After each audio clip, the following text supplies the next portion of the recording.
برکت، مغفرت اور جہنم سے خلاصی والا مہینہ رمضان المبارک اپنے اختتام کے قریب پہنچ چکا ہے۔ رواں برس کورونا وائرس اور لاک ڈاؤن کی وجہ سے حالات مختلف ہیں، اس لیے عوام تذبذب میں ہے۔ آئیے صدقہ فطر اور نماز عید کے تعلق سے مفتی سلمان کے بیان سے استفادہ کرتے ہیں۔ الحمدللہ رب العالمین والصلاة والسلام علی سید الانبیاء والمرسلین وعلی آلہ واصحابہ اجمعین ومن تبعهم بإحسان الى یوم الدین، اما بعد۔ معزز سامعین کرام، السلام علیکم ورحمۃ اللہ وبرکاتہ۔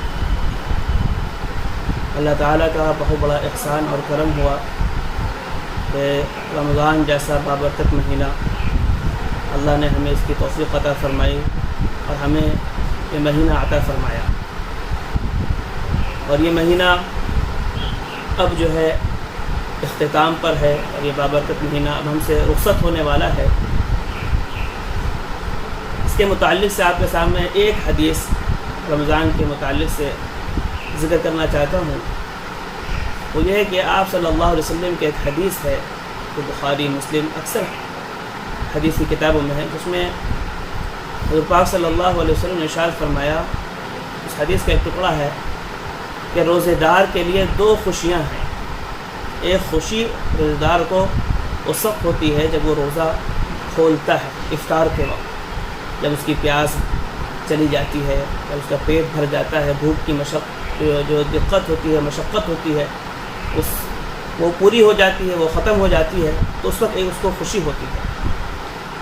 اور ایک دوسری خوشی جو ہے اس کو اس وقت ہوگی جب وہ اپنے رب سے ملے گا، اور وہ اس وجہ سے ہوگی جب وہ اس روزے کا ثواب دیکھے گا۔ تو حقیقت میں روزے کی خوشی اسی کو ہوتی ہے جو روزہ رکھتا ہے، پھر افطار کرتا ہے، اس کو افطار کے وقت خوشی ہوتی ہے۔ اور پھر دوسری خوشی انشاءاللہ روزے داروں کو جنہوں نے مشقت برداشت کی، رات میں جو ہے جاگے، ان کو انشاءاللہ اللہ سے ملاقات کے وقت ایک خوشی ہوتی ہے۔ ہم سب اس کی امید کرتے ہیں، کیونکہ حدیث میں آیا ہے کہ امید کے ساتھ روزہ رکھتا ہو، امید کے ساتھ جو ہے وہ نماز پڑھتا ہو۔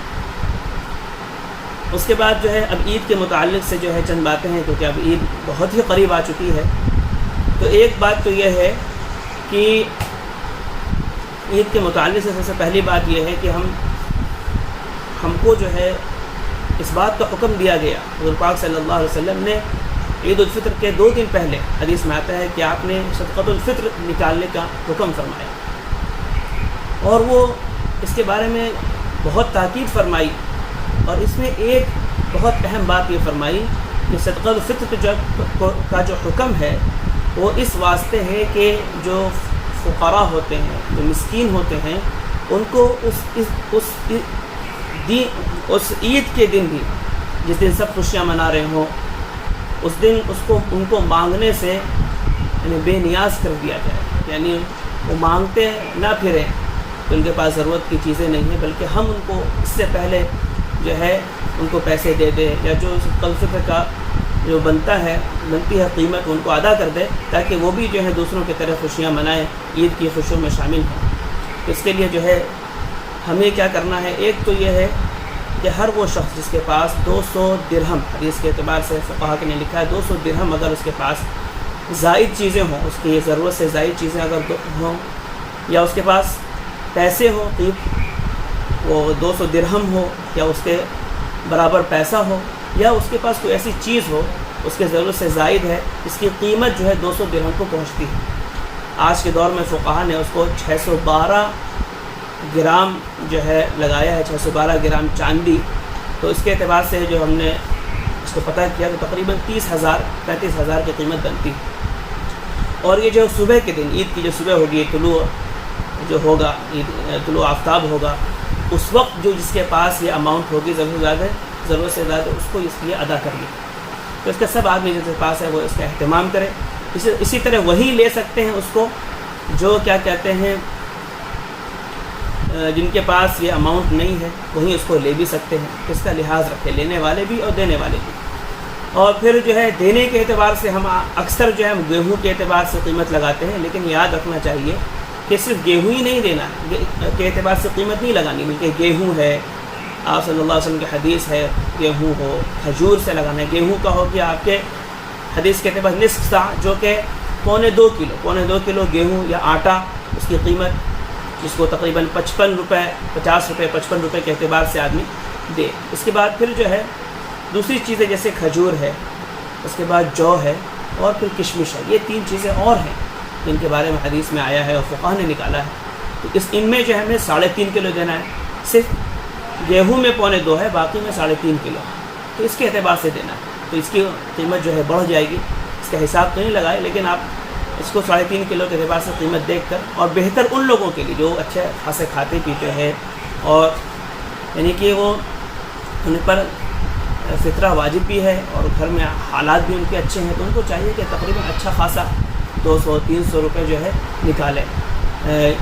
کھجور کے اعتبار سے نکالے، جو کے اعتبار سے نکالے اور کشمش کے اعتبار سے نکالنے کی کوشش کریں، صرف گیہوں پر جو ہے منحصر نہیں کریں۔ یہ تو ہو گئی اس سے متعلق۔ اس کے بعد جو ہے ایک عید کا مسئلہ ہے، عید الفطر کی نماز کیسے ادا کی جائے، خاص کر کے آج کے حالات جو چل رہے ہیں، ہر جگہ جو ہے لاک ڈاؤن کی صورت ہو رہی ہے، سچویشن چل رہی ہے، تو اس میں جو ہے ہم کو سب سے پہلے تو کچھ نمازیں، کچھ مسجدوں میں تو نمازیں ہوں گی جو آپ کے 5 6 7 10 لوگ ہوں گے، جتنی اجازت ہے وہ تو نماز ہوگی۔ دوسری نماز ہو سکتی ہے، ایسے تو مزاج نہیں ہے شریعت کا کہ اتنی ساری نمازیں عید کی ہوں، لیکن ہم کر سکتے ہیں کیونکہ حالات کے اعتبار سے مجبوری کے تحت سامنے رکھتے ہوئے، وہ یہ کہ جن لوگوں کے گھر